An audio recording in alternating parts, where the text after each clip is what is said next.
గౌరవనీయులు గౌరవ human resource development మంత్రి శ్రీ నారా లోకేష్ గారు, గౌరవ పార్లమెంట్ సభ్యులు బీకే పార్సారథి గారు, గౌరవ శాసనసభ్యురాలు పల్లె సింధూరారెడ్డి గారు, గౌరవ secretary school education Kona Sasidhar గారు, కలెక్టర్ చేతన్ గారు, తల్లులైనటువంటి వేదికపైనున్న అనిత గారు, అదే మరి వారి అబ్బాయి చరణ్ తేజ్ గారు, అదే మరిగా ఇంకొక పక్కన ఇంకొక తల్లి పద్మ గారు, అదే మరిగా చిరంజీవి చిత్రాని గారు, మదర్ తల్లి రామానుజమ్మ గారు, ఆవిడ బిడ్డ అయినటువంటి వసంత గారు, హెడ్ మాస్టర్ గోపాల్ గారు. ఈరోజు ఒక వండర్ఫుల్ డే.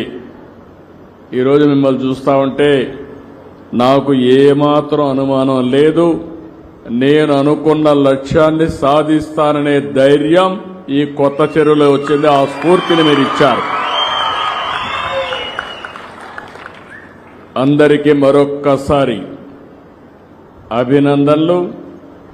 ఇక్కడ చూస్తే తల్లి తండ్రి ఇద్దరూ ఉన్నారు, ఇంకో పక్కన పిల్లలందరూ ఉన్నారు, స్టూడెంట్స్ అందరూ ఉన్నారు, ఇంకో పక్కన టీచర్స్ అందరూ ఉన్నారు. అంటే ఈరోజు మనందరం కలిసి ఒక mega parents and teachers day జరుపుకుంటున్నాం. రెండోసారి, మొన్నే మొదటిసారి జరుపుకున్నాం లాస్ట్ ఇయర్. ఇది రెండోసారి ఘనంగా మనం జరుపుకునే పరిస్థితికి వచ్చాం. ఈరోజు ఒకసారి చరిత్ర. నేను 1998లో పేరెంట్స్ కమిటీస్ ఏర్పాటు చేయాలని నిర్ణయం చేశాను సమైక్య ఆంధ్రప్రదేశ్లో. ఎందుకంటే మీరందరూ భాగస్వాములు. ఇది ఈరోజు స్కూల్కి వచ్చాం. ఈ స్కూల్లో చూస్తే దీన్ని మామూలు స్కూల్గా చూడడం కరెక్ట్ కాదు. ఒక మాట చెప్పాలంటే ఇది ఒక పవిత్ర దేవాలయం, ఆధునిక దేవాలయం అని చెప్పి మరొకసారి మీ అందరికీ విజ్ఞప్తి చేస్తున్నా. మన ఊర్లో ఒక చిన్న టెంపుల్ ఉంటే ఆ టెంపుల్ ఊరంతా కలిసి కాపాడుకుంటాం. నేను చిన్నప్పటి నుంచి చూస్తున్నాను. గ్రామ దేవత ఉంటుంది, ఆ గ్రామ దేవతకు పూజలు చేస్తాం. పూజలు చేసి భక్తి భావంతో మనమందరం కూడా కాపాడుకుంటూ ముందుకు పోయి గ్రామాన్ని కాపాడమని ప్రార్థిస్తాం. అదే మీరు ఒకసారి చూస్తే, ఈ స్కూల్ ఒకసారి చూస్తే ఇది మనది.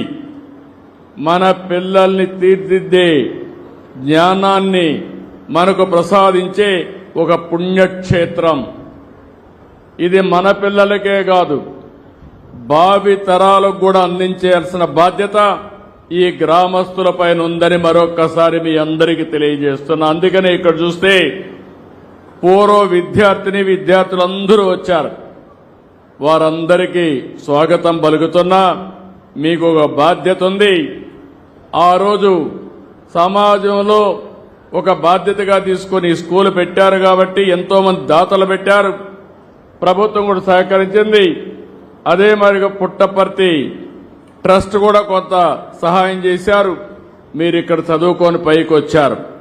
పైకి వచ్చిన వారందరూ తిరిగి మళ్ళా ఈ స్కూల్కి మీ వంతు బాధ్యత నిర్వహించవలసిందిగా మరొకసారి మీ అందరికీ పిలిపిస్తున్నా. ఇదందరి బాధ్యత, సమిష్టి బాధ్యత. 95లో ప్రారంభించినటువంటి ఏదైతే స్కూల్ విద్యా కమిటీలు ఈ రోజు నెక్స్ట్ లెవెల్కు తీసుకుపోయినటువంటి విద్యామంత్రిని మనస్ఫూర్తిగా అభినందిస్తున్నా. ఎందుకంటున్నానంటే ఈరోజు మీరు చూస్తే 61,135 విద్యా సంస్థల్లో 2,28 మంది పాల్గొంటున్నారు. గురువులు మనందరం కూడా, నాకు ఇప్పటికి కూడా జ్ఞాపకం ఉంటుంది, చిన్నప్పుడు అందరినీ మర్చిపోతాం కానీ నా టీచర్ని ఎప్పుడూ మర్చిపోలేం. మనం గుర్తుపెట్టుకునేది ఆ టీచర్ని ఎప్పుడూ గుర్తుపెట్టుకుంటాం. తల్లి తండ్రి తర్వాత మనం ఆరాధించేది, పూజ చేసేది టీచర్ని పూజ చేస్తాం, అలాంటి ఆరాధిస్తాం, తర్వాత దేవుడు అంటాం. అందుకని నేను ఇప్పుడు చెప్తున్నా, 5వది కూడా గుర్తుపెట్టుకోవాలి. మీరు చదువుకున్న స్కూల్ను కూడా గుర్తుపెట్టుకుని ఈ ఆధునిక దేవాలయాల్ని భావితరాలకు అందించే బాధ్యత మన అందరిది అని చెప్పి మరొకసారి మీ అందరికీ విజ్ఞప్తి చేస్తున్నా. ఈరోజు గురు పూర్ణిమ. గురువుని తలుచుకోవడం కోసం మనం అందరం కూడా ఈ కార్యక్రమాన్ని పెద్ద ఎత్తున జరుపుకుంటున్నాం. రాష్ట్రమంతా ఒక పండుగలాగా ఈ కార్యక్రమాన్ని ఏర్పాటు చేసుకుంటున్నాం. ఈరోజు ఇక్కడికి వచ్చిన మిమ్మల్ని అందరినీ, తల్లి తండ్రికి కూడా బాధ్యత ఉంది. చాలా మంది తల్లిదండ్రులు ఆలోచించేది, మన పిల్లలకు 1 ఎకరా భూమి కొనిద్దామని ఆలోచిస్తాం, లేకపోతే ఏదో కష్టపడదాం అని మీరు ఆలోచించుకుని నిరంతరం పిల్లల్ని నిర్లక్ష్యం చేసే పరిస్థితికి వస్తున్నారు. దాంట్కి నేను కూడా ఉన్నా. ఒక మాటలో చెప్పాలంటే, ఇప్పుడే మంత్రి గారు ఒక మాట అన్నారు, నేను 1978లో ఎమ్మెల్యే అయ్యాను, అక్కడి నుంచి మంత్రి అయ్యాను, ముఖ్యమంత్రి అయ్యాను, రాజకీయాల్లో బిజీగా ఉన్నాను. కానీ ఏ రోజు కూడా నేను పేరెంట్స్ కమిటీ మీటింగ్కి లోకేష్ స్కూల్కి వెళ్ళా, కాలేజీకి వెళ్ళా, ఎప్పుడూ వెళ్ళలేదు. కానీ మా మిస్సెస్ అయితే నిరంతరం పర్యవేక్షించి బాగా చదివించాలని ఆలోచించడమే కాకుండా అన్ని మీటింగులకు వెళ్లి కడకు స్టాన్ఫోర్డ్ వరకు చదివించడానికి కృషి చేసిన వ్యక్తి మా మిస్సెస్. అది తల్లి ప్రాధాన్యత. ఇక్కడ కూడా నేను చూస్తున్నా మిమ్మల్ని అందరినీ. ఈరోజు మీరు చూస్తే పిల్లలు ఎంతమంది ఉన్నారు? చేలు పైకెత్తండి. పిల్లలు ఓకే, దించండి, చేలు దించండి. తల్లులు మీరు చేలు పైకెత్తండి. ఆడవాళ్ళందరూ తల్లులు మాత్రం, తండ్రులు కాదు, తల్లులు మాత్రం ఓకే, దించండి. తండ్రులు చేలు పైకెత్తండి. తక్కువ కనపడుస్తున్నారు తండ్రులు, మీరు కూడా డుమ్మా కొట్టారు. అంటే ఇలాంటి సందర్భంలో నేను చూస్తే మీరే చూశారు. ఇప్పుడు తల్లులందరూ వచ్చారు, తండ్రులు మాత్రం డుమ్మా కొట్టారు. ఆ తప్పు చేయొద్దండి, మీ బాధ్యత. అందుకే నేను కూడా ఆలోచించాను, నేనెప్పుడు మహిళా పక్షపాతిని. నేను చేసిన కార్యక్రమాలన్నీ ఆడబిడ్డల పేరుతోనే, ఆడబిడ్డలకే చేశాను. ఎప్పుడో డాక్రా సంఘాలు పెట్టాను. పొదుపు ఉద్యమం నేర్పించింది నేనే నా ఆడబిడ్డలకి.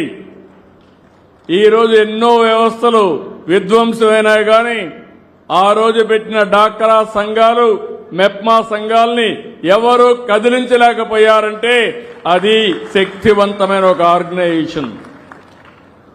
ఆ తర్వాత కూడా నేను ఆలోచించాను, ఒకప్పుడు చాలా వివక్షత ఉండేది. ఆడబిడ్డల్ని మగవాళ్ళు ఇంట్లో తల్లి కూడా చదివించేది కాదు. ఆ రోజు మీరు ఆలోచించింది, మగపిల్లవాడిని చదివిస్తే మనకు తిండి పెడతాడు, మనల్ని చూసుకుంటారు. ఆడపిల్లల్ని మాత్రం వీలైన తొందరలో పెళ్లిళ్లు చేసి ఒక ఇంటికి పంపించేయాలనుకునేవారు. నేను ఆ రోజు ఒకటే ఆలోచించాను, ఆడబిడ్డల సంరక్షణ పథకం పెట్టి అప్పట్లోనే 5,000 రూపాయలు బ్యాంకు డిపాజిట్ చేసి పెద్దయినాక ఆ డబ్బులు ఉపయోగించుకునే కార్యక్రమానికి శ్రీకారం చుట్టాను. అదే కాదు, కాలేజీల్లో 33% ఉద్యోగాల్లో రిజర్వేషన్లు పెట్టాను. నేను ఒకటే ఆలోచించాను, మగ పిల్లల కంటే ఆడపిల్లలు తక్కువ కాదు. తల్లిదండ్రులు బిడ్డల్ని సమానంగా చూసుకోవాలి. ఆ స్ఫూర్తితోనే ఈరోజు ఎంతమంది పిల్లలుంటే అంతమంది పిల్లలకి తల్లికి వందనం ఇచ్చాం. ఈరోజు ఇక్కడ చూస్తే ఓసారి మనం చేసే కార్యక్రమాలు ఒక చరిత్రకు శ్రీకారం చుడతాయి. అదే నేను ఒకే బిడ్డకిస్తే ఒకరు మాత్రం చదివిస్తారు, ముగ్గురిని లేకుంటే నలుగురిని. ఈరోజు నేను చూస్తున్నాను ఇక్కడ నా పక్కన కూర్చున్న వాళ్ళిద్దరికీ నలుగురు పిల్లలకి తల్లికి వందనం వస్తా ఉంది. కొంతమంది 6-7 మందికి వచ్చింది. అదొక శుభ పరిణామం. నేను చాలా ఆనందంగా ఫీల్ అవుతున్నా. ఎంతమంది పిల్లలుంటే అంతమందికి తల్లికి వందనం కింద డబ్బులు ఇవ్వడమే కాకుండా పూర్తిగా వాళ్ళని చదివించే బాధ్యత, నాణ్యమైన విద్య ఇచ్చే బాధ్యత ఈ ప్రభుత్వం తీసుకుంటాం. అందుకనే ఈరోజు మీరు చూసినప్పుడు ఒక మంచి సంకల్పం. ఇప్పుడే మంత్రి గారు చెప్పారు, ఒక మాట అన్నారు. ఆయన అడిగినప్పుడు నేను అందరినీ కూడా కొంచెం కన్సల్ట్ చేసినప్పుడు ఏ పోర్ట్ఫోలియో తీసుకుంటారంటే, కాదు నేను విద్యాశాఖే తీసుకుంటా, దీనివల్ల పిల్లల భవిష్యత్తు బాగా చేసే అవకాశం నాకు వస్తుందని ఏరి కోరి మనస్ఫూర్తిగా డిపార్ట్మెంట్ ఎంపిక చేసుకున్న వ్యక్తి లోకేష్. ఎందుకంటే నేను కూడా అనుకున్నాను, డిఫికల్ట్ డిపార్ట్మెంట్, అనునిత్యం పనులుంటాయి. కానీ అతనికి ఉండే స్టాన్ఫోర్డ్ వరకు చదువుకున్నాడు కాబట్టి ఆయన చూస్తే ప్రతి ఒక్కరూ మేము కూడా చదువుకొని పైకి రావాలనే కోరిక కలుగుతుంది. దాన్ని ప్రేరేపించే విధంగా కార్యక్రమాలు చేయమని చెప్పి కూడా ఆయనకి చెప్పా. అది చేస్తారని చెప్పి కూడా నేను మీ అందరికీ తెలియజేస్తున్నా. విద్యార్థుల విషయంలో ఒక ఉపాధ్యాయులదే బాధ్యత కాదు, తల్లిదండ్రులందరిది బాధ్యత. ఈరోజు మనం చూస్తున్నాం, ఈ కమిటీలో మీరు చూస్తే పోయిన సంవత్సరం డిసెంబర్లో ఒక మీటింగ్ పెట్టాం. 44,956 పాఠశాలల్లో పేరెంట్స్, టీచర్స్, మదర్స్ కమిటీ, ఇది మేనేజ్మెంట్ కమిటీలు నిర్వహించాం. ఈసారి మాత్రం కార్పొరేట్ స్కూల్స్ కూడా నేను చాలా గర్వపడుతున్నా. ఎందుకంటే పేద పిల్లలు ఈ గవర్నమెంట్ స్కూల్లో సరిగా చదువు చెప్పరనే ఉద్దేశంతో ప్రైవేట్ స్కూల్లో చదివిస్తున్నారు. చదువు అనేది చాలా ముఖ్యం, వాళ్ళ పిల్లల భవిష్యత్తు. అక్కడ చదివించినా పర్వాలేదు, అవసరమైతే ఒక 5-10 సంవత్సరాల్లో ప్రైవేటు, కార్పొరేట్ కంటే మిన్నగా గవర్నమెంట్ స్కూల్స్ తయారు చేసే బాధ్యత మా టీచర్లది, ఈ ప్రభుత్వాన్ని. నిన్నే నేను చూశాను, గర్వపడుతున్నా. ఒక నెల్లూరు ఒక స్కూల్ అయితే నో వేకెన్సీ బోర్డు పెట్టారు. అందరూ అయిపోయింది, ఫుల్ మంచి క్వాలిటీ ఇస్తా ఉంటే అందరూ అక్కడికి వెళ్తే వాళ్ళు క్లియర్గా పెట్టుకుని ఇంకా నో కాలేజ్ స్టూడెంట్ మొత్తం వేకెన్సీ అని మొత్తం చేసే పరిస్థితికి వచ్చారు. ప్రతి ఒక్క స్కూల్ కూడా ప్రైవేట్ స్కూల్స్తో పోటీ పడాలి, నాణ్యమైన విద్య ఇవ్వాలి. అవసరమైతే మళ్లీ పిల్లలందరూ మన స్కూళ్లకు రావాలి.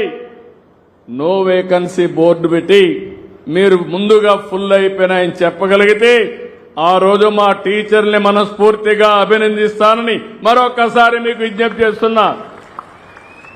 మన టీచర్లు ఏం తక్కువ కాదు, చాలా సమర్థవంతమైన టీచర్లు. ఇక్కడ పనిచేసే టీచర్ల కంటే కార్పొరేట్ స్కూల్స్లో పెద్ద టీచర్లు కాదు.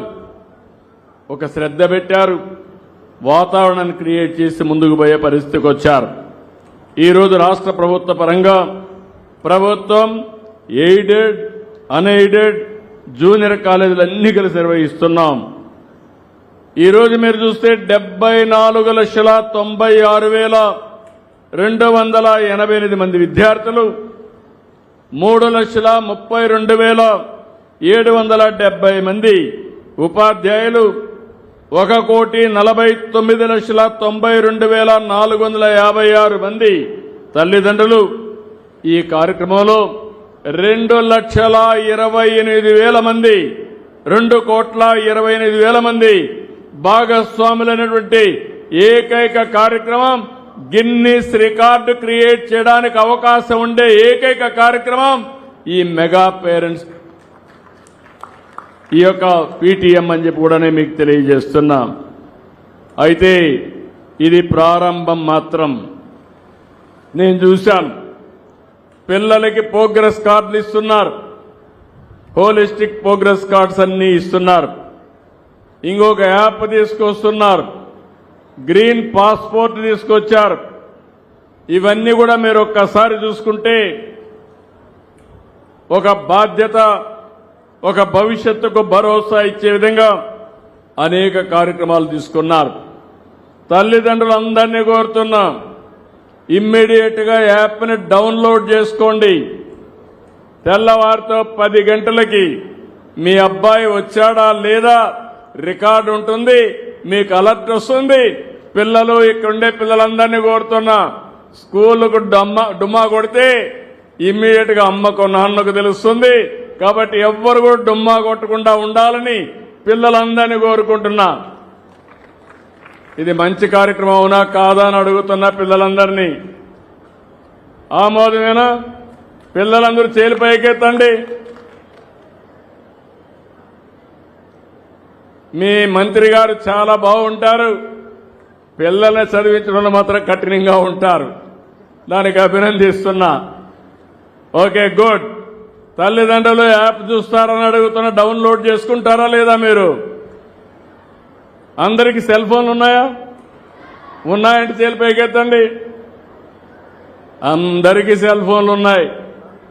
ఇప్పుడు వాట్సాప్ గవర్నెన్స్ కూడా తీసుకొచ్చాం. మీరెక్కడికి పోయే పని లేదు. ఒక్క వాట్సాప్ గవర్నెన్స్ లో ఏం కావాలనో చెప్తే చేసి మళ్లీ మీకు సమాధానం చెప్పే బాధ్యత, పనులు చేసే బాధ్యత ఈ ప్రభుత్వం అందని చెప్పి కూడా నేను మీకు తెలియజేస్తున్నా.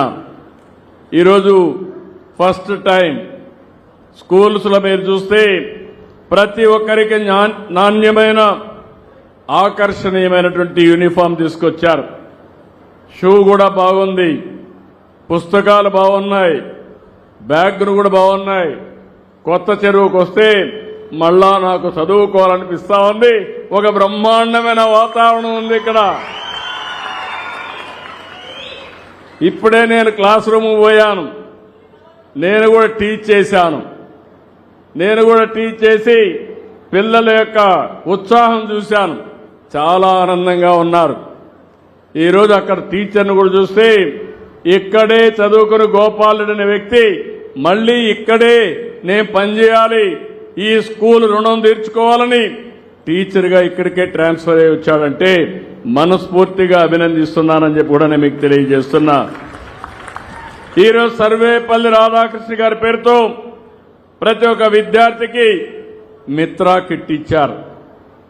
ఒకప్పుడు మీరు చూస్తే నాకు అనిపిస్తుంది, నాయకులంటే ఎన్ని చిత్ర విచిత్రాలు చేశారంటే కడాన పిల్లలకిస్తే పుస్తకాల పైన బ్యాగ్ కూడా వదిలిపెట్టలేదు, దానిపైన కూడా బొమ్మ వేసుకునే పరిస్థితికి వచ్చారు. ఇప్పుడు ఆ రోజులు అయిపోయినాయి. ఏ బొమ్మ ఉండదు, విద్యాలయాల్లో రాజకీయాలు లేవు. నేను ఒకటే ఆలోచిస్తున్నా, ఈ పిల్లల భవిష్యత్తు బంగారు భవిష్యత్తు చేయడమే కాకుండా ప్రపంచంలోనే చురుకైన యువతగా తయారు చేసే బాధ్యత ఈ ప్రభుత్వానికి. అందుకని ఏవైతే నిర్లక్ష్యం చేశారో అవన్నిటిపైన విద్యార్థులకు అందరికీ కిట్లు అందించాం. ఒక్కొక్క కిట్టుకైతే 2,275 రూపాయల చొప్పున 953 కోట్లు ఖర్చు పెట్టాం. ఇవన్నీ కూడా 1-8 వరకు, అదే మరి 120 స్టిచ్చింగ్ మాత్రం 120 రూపాయలు, 9-10 అయితే 240 రూపాయలు స్టిచ్చింగ్ అయ్యే పరిస్థితికి వచ్చింది. నోట్ పుస్తకాలు కూడా నేను చాలాసార్లు చూసేవాడిని. స్కూల్ తెరిస్తే పుస్తకాలు దొరికేటివి కాదు, స్కూలుకు వచ్చి ఏ పని చేసేవాళ్ళు కాదు. ఈసారి పాఠశాలలు ప్రారంభించగానే మీకు పుస్తకాలు అందించిన ప్రభుత్వం ఈ ఎన్డీఏ ప్రభుత్వం అని చెప్పి కూడా నేను మీకు తెలియజేస్తున్నా. గత ప్రభుత్వం మధ్యాహ్న భోజనం రద్దు చేశారు. నేను వస్తానే మధ్యాహ్న భోజనం కూడా మళ్ళా తిరిగి ప్రవేశపెట్టాం. మీరు ఒక్క విషయం గుర్తుపెట్టుకోవాలి. నేను చిన్నప్పుడు చదువుకున్నప్పుడు నేనే క్యారియర్ తీసుకుని 6 కిలోమీటర్లు నడిచి చదువుకునే దానికోసం క్యారియర్ కానీ పొట్లాలు కట్టుకుని 6 కిలోమీటర్లు నడిచి వాగులు వంకలు అంతా కూడా నడిచి స్కూలు పోయి చదువుకొని మళ్ళా ఇంటికి వచ్చేవాడిని. అంటే 2 సార్లు 12 కిలోమీటర్లు నడిచేవాడిని. పిల్లలు మీరంతా అదృష్టవంతులు. ఉచిత బస్సు ఎక్కితే నేరుగా ఇంటికి వెళ్ళిపోవచ్చు. ఇక్కడికి వస్తే భోజనం తీసుకొచ్చే పరిస్థితి లేదు. మీకు బాధ లేదు. మా తల్లి అయితే నేను 5-6 గంటలకు బయలుదేరాలి. 6 గంటలకు బయలుదేరాలంటే 4 గంటలకు లేచి వంట చేసి నాకు పొట్లం కట్టిస్తే దాన్ని తీసుకొని నేను వెళ్ళేవాడిని. ఇప్పుడు మీకు ఆ బాధ లేదు. మంచి రుచికరమైన భోజనం, ఆరోగ్యకరమైన భోజనం, వేడి భోజనం. మొన్నటి వరకు అయితే బియ్యం బాగలేవంటే కాదు, నా పిల్లలకి సన్న బియ్యం పెట్టాలని సన్న బియ్యాన్ని తీసుకొచ్చి నాణ్యమైన బియ్యంతో ఈరోజు ఇస్తున్నాం. ఇంకా వీలైతే నేను ఒకటే చెప్తున్నా, డిపార్ట్మెంట్కి క్వాలిటీ కాడ కాంప్రమైజ్ లేదు.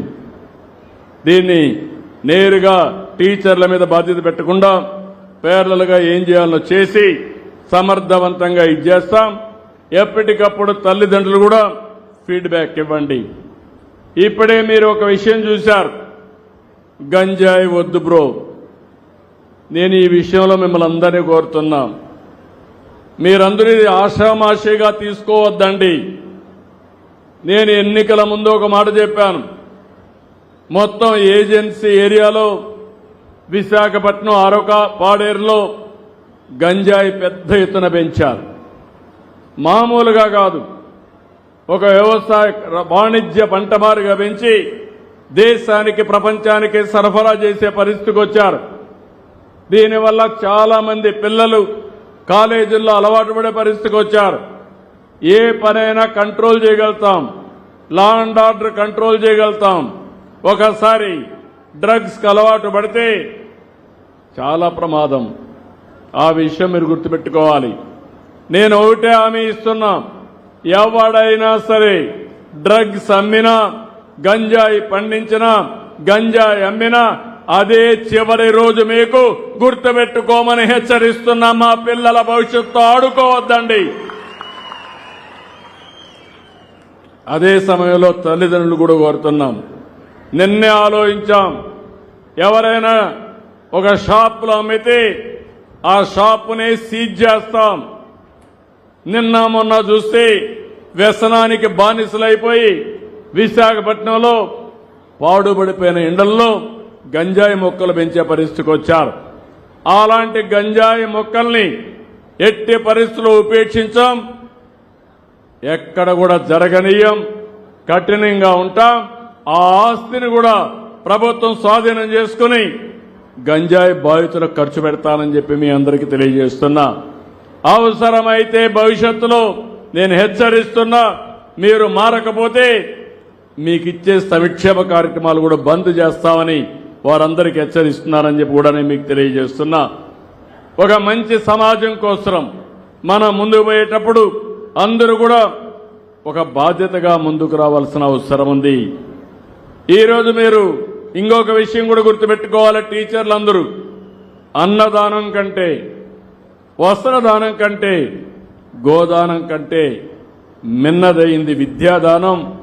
అలాంటి విద్యాదానాన్ని ఇచ్చే మా టీచర్ని మనస్ఫూర్తిగా పేరు పేరున అభినందిస్తున్నా. పిల్లలకు కూడా కోరుతున్నా, ఈరోజు తల్లికి వందనం పెట్టామంటే పిల్లల్లో ఒక బాధ్యత పెరగాలి, తల్లి మీద ప్రేమ పెరగాలి, భక్తిభావం పెరగాలి. పైకి రావడమే కాదు, ఎప్పుడు కూడా తల్లిని గౌరవించడమే కాదు, తల్లి మాట వినడమే కాదు, తల్లిని శాశ్వతంగా బాగా చూసుకోవాలనే ఆలోచన ప్రతి ఒక్క పిల్లల్లో రావాలనే ఉద్దేశంతోనే తల్లికి వందనం తీసుకొచ్చామని చెప్పి కూడా నేను మీకు తెలియజేస్తున్నా. ఈరోజు కొన్ని విషయాలు మీరు గుర్తుపెట్టుకోవాలి. ఈరోజు మనం చూస్తే గతంలో అబ్దుల్ కలాం ఒక స్ఫూర్తి కావాలి. ఇంటింటికి న్యూస్ పేపర్లు వేసి వచ్చిన డబ్బులతో చదువుకున్న వ్యక్తి అబ్దుల్ కలాం గారు. ఇంకో పక్క అంబేద్కర్ వీధి దీపాల కింద చదివి ఆయన రాజ్యాంగాన్ని రాసే స్ఫూర్తి వచ్చిందంటే అది ఆయన గొప్పతనం. ఒకరు మిసైల్ మ్యాన్ గా ఇంకొకరు రాజ్యాంగ నిర్మాతగా తయారయ్యారంటే మనం అందరం గుర్తుపెట్టుకోవాల్సింది మన పిల్లల్లో చాలా శక్తి సామర్థ్యాలు ఉన్నాయి. ఇప్పుడే నేను ఒక అబ్బాయిని చూశాను, మా రాజకీయ నాయకులు ఎవ్వరూ మాట్లాడలేరు, బ్రహ్మాండంగా మాట్లాడాడు. చాలా తక్కువ సమయంలో స్ఫూర్తిదాయకమైన మెసేజ్ ఇచ్చాడు. అలాంటి శక్తి సామర్థ్యాలు మన వాళ్ళకందరికీ ఉన్నాయి. ఈ విషయం మనం గుర్తుపెట్టుకోవాల్సిన అవసరం ఉంది. ఈరోజు మీరు ఒకసారి చూస్తే నేనే ముఖ్యమంత్రిగా ఉన్నప్పుడు 12 సార్లు డిఎస్సీలు పెట్టాను. 1-2 సార్లు కాదు, 12 సార్లు డిఎస్సీలు పెట్టాం. గడచిన ప్రభుత్వం 5 సంవత్సరాల్లో ఒక్క టీచర్ని నియమించకుండా విద్యా సంస్కరణలు తెచ్చామన్నారు. టీచర్లు లేకుండా విద్యా సంస్కరణలు ఏముంటాయని నాకైతే అర్థం కాలేదు. రెండవది, సమయం అంతా వేస్ట్ చేశారు. ఇంగ్లీష్ మీడియం పెట్టామన్నారు. మీరు ఇంగ్లీష్ మీడియం పెట్టడం ఏంటి? ఎప్పటి నుంచో ఉంది. అలాంటిది లేనిపోని సమస్యలు తీసుకొచ్చారు. ఇంకో పక్కన చూస్తే ఎక్కడికక్కడ టీచర్లందరికీ బాత్రూమ్ ల్యాపులు తీయమని, ఫోటోలు తీయమని, అవన్నీ పంపించమని నానా బాధలు పెట్టే పరిస్థితికి వచ్చారు. అన్నిటికీ స్వస్తి పలికాం. టీచర్ని గౌరవిస్తాం, గౌరవప్రదంగా చూస్తాం. మొన్నే మీరు చూస్తే మంత్రి గారి ఆధ్వర్యంలో చాలా స్పష్టంగా ఒక రిఫార్మ్ కూడా తీసుకొచ్చి ఆ రిఫార్మ్ వల్ల ఎవరెవరిని ఏ విధంగా కౌన్సిలింగ్ చేయాలో సిస్టమేటిక్ గా చేసి ఎక్కడా డిస్ప్యూట్ లేకుండా మెరిట్ ప్రకారం ట్రాన్స్ఫర్లు చేసిన పార్టీ ఎన్డీఏ. మంత్రి లోకేష్ గారు అని చెప్పి కూడా నేను మీకు తెలియజేస్తున్నా. మీరు కూడా గుర్తుపెట్టుకోవాలి, ఇప్పటికి మీరు చూస్తే 12 డిఎస్సీలు పెట్టి 1,66,000 మంది టీచర్లకు ఉద్యోగాలు ఇచ్చాం. ఇంకో పక్క మొన్ననే ఇంకొక డిఎస్సీ 16,347 మందికి నోటిఫికేషన్ ఇచ్చాం. మొదటి సంతకం చేశాను. రేపు ఆగస్టు లోపల అందరినీ మళ్లీ స్కూలుకు పంపించే బాధ్యత మినిస్టర్ గారిదని చెప్పి మరొక్కసారి గుర్తు చేస్తున్నాను. అంతేకాదు, ఒకప్పుడు టీచర్లు చూస్తే జిల్లా పరిషత్ చైర్మన్లు ఉండేవాళ్ళు. టీచర్లు వాళ్లే ట్రాన్స్ఫర్ చేసేవాళ్ళు. వాళ్ళు తాగే సిగరెట్ పైన ఆర్డర్ వేసేవాళ్ళు. ఆ అట్టపెట్టి ఉంటుంది సిగరెట్లు తాగేటప్పుడు, ఆ కవర్ తీసుకొని దిస్ టీచర్ ఈజ్ ట్రాన్స్ఫర్డ్ అంటే ఆయన అక్కడి నుంచి ఎక్కడికి పోవాలన్నా పోవాలి. ఇవి కాపాడుకోవడానికి నిద్ర లేసి రాజకీయ నాయకుల ఇళ్లలో కాపలా కాసేవాళ్ళు టీచర్లు. ఆ రోజు నేను ఆలోచించి టీచర్ అనేవాడు గౌరవంగా ఉండాలని ట్రాన్స్ఫర్స్ అన్ని మెరిట్ ప్రకారం కౌన్సిలింగ్ తీసుకొచ్చిన పార్టీ ఎన్డీఏ పార్టీ, తెలుగుదేశం అని చెప్పి కూడా నేను మీకు తెలియజేస్తున్నా. ఇలాంటివన్నీ కూడా చాలా కార్యక్రమాలకు శ్రీకారం చుట్టాం. ఈరోజు ఇక్కడే మీరందరూ ఒకసారి గుర్తుపెట్టుకోవాల్సిన అవసరం ఉంది. ఈరోజు ఇక్కడికి వచ్చినప్పుడు నేను ఇచ్చినటువంటి కార్యక్రమం దగ్గర 4 అంతకంటే ఎక్కువ మంది పిల్లలుండేవాళ్లు 28,912 మంది తల్లులున్నారు. 3 పిల్లల కంటే ఎక్కువ ఉండేవాళ్లు 2,78,804 ఉన్నారు. 2 పిల్లలుండేవాళ్లు 17,63,073 మంది ఉన్నారు. ఒకరే పిల్లలుండేవారు 19,54,954 ఉన్నారు.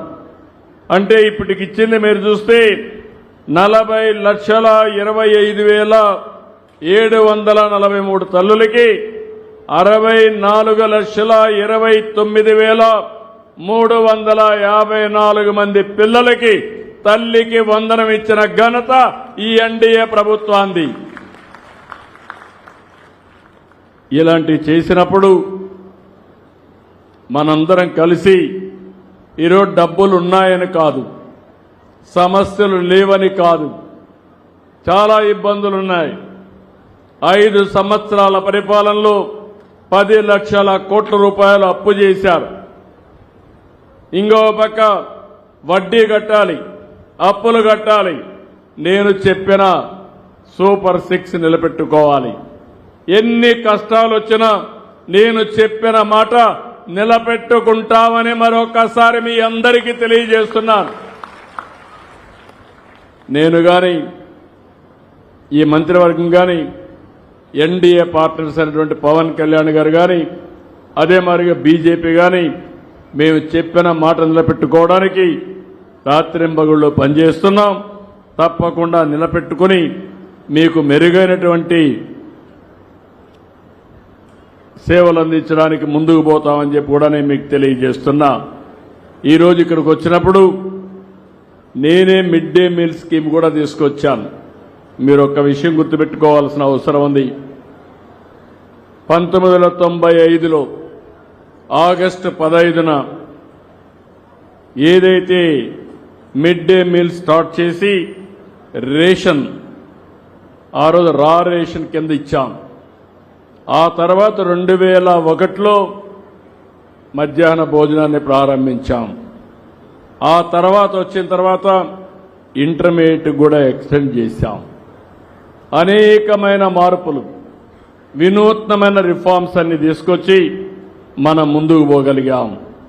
ఈరోజు మినిస్టర్ గారు షైనింగ్ స్టార్స్ అని ఒక ప్రోగ్రాం తీసుకొచ్చారు. నేను ఆ రోజు ముఖ్యమంత్రిగా ఉన్నప్పుడు ప్రతిభ అవార్డ్స్ ఇచ్చాను. ఆ ప్రతిభ అవార్డ్స్ చూస్తే ప్రతి ఒక్కరికి ఆ రోజు ప్రతిభ అవార్డ్స్ ద్వారా 7వ తరగతి పాస్ అయితే మంచి మెరిట్ వస్తే ఎక్కడ కావాలన్నా చదువుకోవడానికి 10th క్లాస్ వరకు మనమే డబ్బులు ఇచ్చాం. 10th క్లాసులో పాస్ అయితే ఇంటర్మీడియట్ ఎక్కడ కావాలంటే చదువుకోవడానికి డబ్బులు ఇచ్చాను. ఇంటర్మీడియట్లో పాస్ అయితే ప్రపంచంలో నచ్చిన ప్లేస్లో చదువుకునే విధంగా ఆ రోజు ప్రతిభా అవార్డ్స్ ఇచ్చాం. దానివల్ల చాలా మంది చదువుకున్నారు. ఈరోజు మళ్లీ ఆలోచిస్తున్నాను. రేపు రాబోయే రోజులు మినిస్టర్ గారికి డిపార్ట్మెంట్కి చెప్తున్నాను. ఆ రోజు ఈ స్కీమ్ వల్ల పిల్లల్లో ఆత్మవిశ్వాసం పెరిగింది. నా తల్లి తండ్రి వల్లనే కాదు, డబ్బులు అవసరం లేదు, ప్రభుత్వమే అండగా ఉంటుంది, నేను కష్టపడతానని చదువుకున్న వాళ్ళు ఈరోజు ప్రపంచం మొత్తం రాణిస్తున్నారు. మంచి కంపెనీలు పెట్టారు, ఉద్యోగాలు చేస్తున్నారు. ఐటీ కానీ ఐఏఎస్ అన్ని రాణించే పరిస్థితికి వచ్చారు. ఈ షైనింగ్ స్టార్స్ అందరికీ అలాంటి స్కీమ్ తీసుకొచ్చి నచ్చిన కాలేజీల్లో చదువుకునే స్వేచ్ఛ మా పిల్లలకి ఇచ్చే విధంగా డిపార్ట్మెంట్ యాక్షన్ ప్లాన్ తీసుకోవాల్సిందిగా నేను కోరుతున్నా. ఈరోజు చాగంటి కోటేశ్వరరావుని పెట్టాం, అడ్వైజర్గా పెట్టాం. ఈరోజు ఓల్డ్ స్టూడెంట్స్ ఉన్నారు, బాగా చదువుకొని సమర్థవంతంగా ముందుకు పోయే వాళ్ళు ఉన్నారు. వాళ్ళందరికీ ఒకటే విజ్ఞప్తి చేస్తున్నా, ఇక్కడ టీచర్స్ కూడా మీరు గుర్తుపెట్టుకోండి, వాళ్ళని కూడా ఇన్వాల్వ్ చేయండి. ఈ స్కూల్ ఉంది, అప్పుడప్పుడే పిలిపించండి, వారి దగ్గర కూడా పిల్లలకి టీచ్ చేయించండి, వాళ్ళ బెస్ట్ ప్రాక్టీస్ చెప్పమనండి. వాళ్ళ జీవితంలో ఏ విధంగా బాగొచ్చారో అవి కూడా చెప్పగలిగితే పిల్లల్లో స్ఫూర్తి వస్తుంది. అది కూడా చేయమని నేను మిమ్మల్ని కోరుకుంటూ, ఇంకో పక్కన ఇక్కడికి వచ్చినప్పుడు నేనే ఒకప్పుడు స్టేడియంకి డబ్బులు ఇచ్చాను. ఆ స్టేడియం నిలిచిపోయింది. దానికి 2 కోట్లు అవుతుందన్నారు. ఆ 2 కోట్ల రూపాయలు ఈ రోజే శాంక్షన్ చేస్తున్నాను. పునాది బెస్ట్ స్టేడియం ఇక్కడ కడతామని చెప్పి తెలియజేసుకుంటూ ఈరోజు మిమ్మల్ని అందరినీ మరొక్కసారి విజ్ఞప్తి చేస్తున్నా. భవిష్యత్తులో హార్డ్ వర్క్ కాదు, స్మార్ట్ వర్క్. ఇంకా మేము కష్టపడుతున్నాం, శారీరకంగా కష్టపడుతున్నా అంటే ఎవ్వరికి అవసరం లేదు. మీ పిల్లల్ని ఒకప్పుడు నేను ఒక పిలిపించాను. ఆ పిలుపు మీ పిల్లల్ని ఐటీలో చదివించమంటే 25 ఏళ్లలో ఈరోజు నేను ఇచ్చిన పిలుపు అందుకున్నవారు ప్రపంచంలో ఏ దేశానికి పోయినా ఎక్కువ తలసరి ఆదాయం సంపాదించే వ్యక్తులు ఎవరంటే మన తెలుగు బిడ్డలు, మన రాష్ట్రంలో ఉండే పిల్లలు. అది గర్వకారణం. ఇప్పుడు నేను పిలిపించేది, మీరు మీ పిల్లల మీద శ్రద్ధ పెట్టండి, బాగా చదివించండి. మీరు 1-2 ఎకరాలు ఇస్తే వాళ్ళకు వచ్చేది ఏమీ ఉండదు. బాగా చదివించగలిగితే మీరు ఊహించని ఎత్తు ఎదగతారు. తద్వారా వాళ్ళ జీవితాలు బాగుపడమే కాకుండా మీరు మీ కుటుంబం ఆనందంగా ఉండే పరిస్థితి వస్తుంది. ఇంకంతా కూడా నాలెడ్జ్ ఎకానమీకి చదువు చాలా ప్రాధాన్యత ఉంటుంది. ఈ విషయం గుర్తుపెట్టుకోవాల్సిందిగా మిమ్మల్ని అందరినీ కోరుకుంటూ ఈరోజు ఈ కార్యక్రమాన్ని ఒక స్ఫూర్తిదాయకంగా నిర్వహించిన విద్యాశాఖని మనస్ఫూర్తిగా అభినందిస్తూ దీన్ని రాబోయే రోజులు ఇదే విధంగా ముందుకు తీసుకుపోవాల్సిందిగా కోరుకుంటూ అందరికీ నమస్కారాలు. జై హింద్.